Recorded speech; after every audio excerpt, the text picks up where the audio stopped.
할렐루야. 오늘은 마태복음 13장의 본문을 가지고 천국과 하늘들의 나라는 제목으로 주시는 생명의 양식을 함께 나눕니다. 우리 기독교 신자들이 올바른 천국관을 소유하지 못하면 구원은 기대하지 아니해도 좋습니다. 왜냐하면 천국과 구원은 직결되어 있고, 그러므로 올바른 천국관을 갖지 못했으면 구원관 역시 잘못되어 있을 테니 잘못된 천국관은 잘못된 구원은 받으나 마나이기 때문입니다. 우선 올바른 구원을 여러분들이 얻고자 한다면 내가 구원받아 천국을 갈 것인가 아니면 하늘들의 나라 백성이 될 것인가를 결정해야 합니다. 오늘날 기독교인들의 천국과는 불교인들의 극락왕생 사상과 조금도 다를 것이 없습니다. 고로 기독교인들이 천국 간다면 불교인들이 극락에 간 것이나 다를 바 없는 구원이요 천국인 것입니다. 주님이 말씀하시는 천국이 오늘날 일반적으로 기독교인들이 알고 있는 천국관과 같은 천국을 말씀하셨다면 구태여 오늘 본문의 마태복음 13장에서 같은 천국을 말씀하셨겠는가 그 말이지요. 계시록에서 묘사하고 있는 천국 정도로 말씀하셨다면 몰라도 말입니다. 이제부터 용어 사용에서부터 천국이라 하지 말고 하늘들의 나라라고 하겠습니다. 오늘 본문에서 주님은 해, 바실레야, 톤, 우라논이라고 수차례 인용하셨습니다. 하늘들의 나라 이 말입니다. 이 말은 나라라고는 해, 바실레야가 주격명사이고 그 주격명사를 수식하는 소위격 복수명사가 톤, 우라논이 뒤따르고 있습니다. 이 단어의 설명을 붙이자면 어떤 나라가 있는데 그 나라는 미국 사람들의 나라나 중국 사람들의 나라가 아닌 하늘들의 나라라는 말입니다. 하늘들의 하나님의 나라나 하늘들의 나라가 같은 말인데 주권 존중, 주권 제주 입장에서 표현한 말이 하나님의 나라요. 그 나라의 백성의 입장에서 표현한 나라가 바로 하늘들의 나라입니다. 결코 그 나라가 저 하늘에 있기 때문에가 아니라는 말을 분명히 드립니다. 우선 그에 대한 설명을 우주과학적 입장에서와 성경적 근거로 해서 본다면 이렇게 말씀드릴 수가 있습니다. 지구는 둥글고 둥근 지구 겉표면에 각 나라 인류가 붙어 살고 있습니다. 여러분도 아십니다. 고로 붙어있는 위치에 따라 방위가 다르고 그러므로 각 나라 각 민족마다 하늘도 다르기 마련입니다. 여러분 지구본을 놓고 한번 가만히 보십시오. 한국은 옆구탱이에 조그맣게 붙어있고 그러므로 한국의 하늘도 옆으로 쭉 뻗어 있을 수밖에 없습니다. 한국의 반대쪽에 사는 사람들의 하늘은 한국의 하늘의 정반대쪽에 있을 수밖에 없습니다. 지구 본상의 진짜 하늘, 즉 곧바로 위로 뻗어있는 하늘이란 그 꼭지점이고 거기만이 올바른 위쪽 하늘이라 할 수가 있을 것입니다. 그러나 정작 진짜 하늘 밑에는 사람이 살 수가 없는 곳이라서 하늘의 의미가 별로 크지 못한 것이기도 합니다. 또한 공간적 개념의 천국이 얼마나 황당무계한 것인가 하는 것은 거의 무한대적인 우주적 개념을 통해서만도 얼마든지 이해할 수 있을 것입니다. 왜 꼭 지구 바깥에 어느 곳을 천국으로 생각하려고 하는가? 왜 사춘기 소녀는 꼭 가출을 해야만 그리던 행복을 찾고 산 넘어 무지개 뜨는 마을만 이상향으로 생각하는가 말입니다. 다른 어디에 가 있는 천국을 끌어오든지 아니면 수입이라도 해서 지구상의 천국을 이루어볼 생각은 없는지요? 이렇게 말하니까 어떤 분들은 여호와의 증인을 운운하시는데 여호와 증인들 역시 지구 땅의 파라다이스와 환경적 에덴 동산의 꿈에서 깨어나야 여호와 증인들 자신들의 구원을 이룰 수 있을 것입니다. 성경적 근거는 멀리 갈 필요도 없이 마태복음 13장 안에서만도 충분합니다. 성경은 하늘이라는 단어를 사용할 때 단수 하늘과 복수 하늘을 구분하여 사용합니다.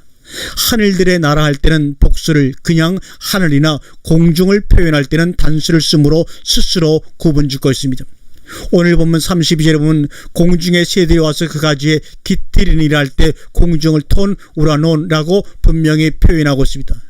이제 천국에 대한 아련한 미련이란 그만 버리고 하나님의 나라 혹은 하늘들의 나라에 대해서 살펴봅니다. 하늘들의 나라, 바실레아, 톤, 우라논, 그 하늘들은 무엇인가? 아니면 누구인가? 하늘들은 화신가? 아니면 후인가? 본문 43절을 보면 이해가 될 것입니다. 그때 의인들은 자기들의 아버지 나라에서 해와 같이 빛나리라. 그리고 하시는 말씀이 귀 있는 자는 들을지어다. 이렇게 말씀을 하십니다. 이 의인들이 바로 하늘들이고 아버지 하나님의 나라는 바로 이 의인들 곧 하늘들의 나라입니다. 그러면 이 의인들은 어떻게 해서 의인들 하늘들이 되었으며 아버지 하나님의 나라를 소유하게 되었는가 하는 말입니다. 오늘 본문 23절에 좋은 땅에 뿌리워졌다는 것은 이런 사람 곧 그 말씀을 듣고 깨닫는 자니 그가 열매를 맺어 혹 100배 혹 60배 혹 30배를 만들었느니라. 포이에이, 한마디로 옥토밭입니다. 그러면 하늘들의 나라는 또한 무엇인가, 누구인가? 하늘들의 나라는 화시냐 후이냐? 본문 24절에 보니 하늘들의 나라는 어떤 사람과 같으니 안드로포, 어떤 사람입니까? 제 밭에 좋은 씨를 뿌리는 어떤 사람. 그 어떤 사람은 어떤 사람입니까? 본문 30절에 좋은 씨를 뿌리는 자는 이는 인자요. 그렇다면 결국 하늘들의 나라는 공간적 환경적이 아닌 인자, 바로 그리스도 자신인 것입니다. 하늘들의 나라는 마치 어떤 사람 같으니가 바로 좋은 씨를 제 밭에 뿌린 어떤 사람이고 또한 그 좋은 씨를 뿌리는 인자이기 때문에 그 인자는 바로 그리스도입니다. 이러한 사실이 알려지는 것을 오늘날 기독교인들이나 천주교인들을 포함한 모든 천국파들은 믿으려 하지도 않고 이런 말 하는 것조차도 탐탐스럽게 생각하지를 않습니다. 그들은 그런 하늘들의 나라를 원했던 것이 아니라 환상적인 파라다이스 같은 유토피아 같은 천국을 원하고 있기 때문이요. 또한 그들은 어떤 사람을 원하고 있는 것이 아니요 그들이 바라는 욕심을 이루고자 하기 때문입니다. 땅 투기, 부동산 투기를 해서 세상 부자가 된 것처럼 천국 투기를 했던 것인데 그것이 하루아침에 무너져 내리기 때문입니다. 만약에 천국이 그들이 생각하는 천국이 아니고 여기서 말하는 대로 그런 하늘들의 나라라면 다음 주부터 당장 교회에 나가고 싶은 생각이 싹 가시고 헌금도 땡전 한 푼 안 되고 싶은 생각 아예 없어지고도 말 것입니다. 그것을 교회 지도자 어른들께서 너무나 잘 아시기 때문에 이런 사실을 모르기 때문에 말 못하기도 하지만 설령 안다 해도 빈자리가 많아질까봐 헌금이 줄어들까봐 쉬쉬할 수밖에 없었던 것이고 없을 것입니다. 왜 그런가? 우리 주님 그리스도의 천국, 하늘들의 나라가 아닌 일반인들이 가지고 있는 그 천국 맛을 모르기 때문입니다. 하늘들의 나라의 하늘들은 그리스도의 천국화가 되니 그 맛을 알고 그 풍의를 알며 그 평강과 기쁨과 그리고 넘침을 알며 아는 자들이 바로 하늘들이요 의인들입니다. 즉 아버지의 나라에서 해와 같이 빛나는 의인들인 것입니다. 그들은 말씀을 들었고 말씀을 영접했으며 말씀을 깨달았고 그리고 열매까지 맺었습니다. 양이 얼마냐가 아니라 열매 맺는 결과까지 이르렀다는 것입니다. 그들은 말씀 때문에 오는 환난이나 핍박도 그리 크지가 큰 문제가 되지 못했으며 21절에 또는 22절에는 세상의 염려와 재리의 유혹이 그들을 어찌해 볼 수가 없었고 오직 말씀을 듣고 깨달아 결실하는 일에만 주야로 몰두했던 자들입니다.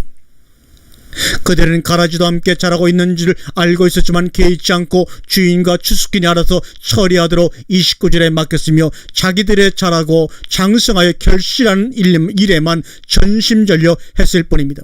그들의 처음은 시중에 가장 작다는 겨자씨 같은 존재들이었으나 생명을 가지고 있고 또 자라게 하신 이에 의해 나무가 되어 그 가지에 새들이 깃들 정도가 되었다고 32절에 증언하고 있으며 그들은 누를 것 같아서 가루 소마를 전부 부풀게 하고야 말았다고 33절에 말씀하고 있으며 44절엔 그들은 밭에 감춘 보화를 발견하고서는 기쁨으로 돌아가서 자기의 소유를 몽땅 팔아 그 밭을 통째로 사버린 사람들이었다고 성경은 증언합니다. 역시 그들은 좋은 진주를 찾는 장사꾼들 같아서 값진 진주 하나를 발견하고서는 자기 소유를 다 팔아 그 진주를 사버린 사람들이며 결국은 그들은 세상 끝에 천사들이 와서 의인과 악인들을 갈라낼 때 선택될 의인들이며 그리고 그들은 하늘들의 나라의 제자가 된 서기관들이 되어 새 것과 옛 것을 그의 곳간에서 내어오는 집진과 같은 차원의 사람들이 되는 것이라고 52절에 말씀하고 있으며 55절과 56절은 그렇다고 괜찮은 가문에서 태어난 것도 그 형제들이 대단한 벼슬을 하는 집안도 아니었다고 말합니다. 뿐만 아니라 자기 집안과 고향에서는 별로 환영을 받거나 인정받는 그런 법도 없었다고 말합니다. 그러나 그 외에는 무가치하게 여김받지 않는 그런 인물이라고 58절에 증언합니다. 오늘 본문은 주님 자신이 하늘들의 나라이시라는 말씀과 함께 자신이 하늘들의 나라된 과정이나 철자성의 경험들을 수리한 해고록이라고도 말씀을 드릴 수가 있습니다. 환경화된 천국이 아닌 상태화된 존재화된 하늘들의 나라를 말입니다. 아멘.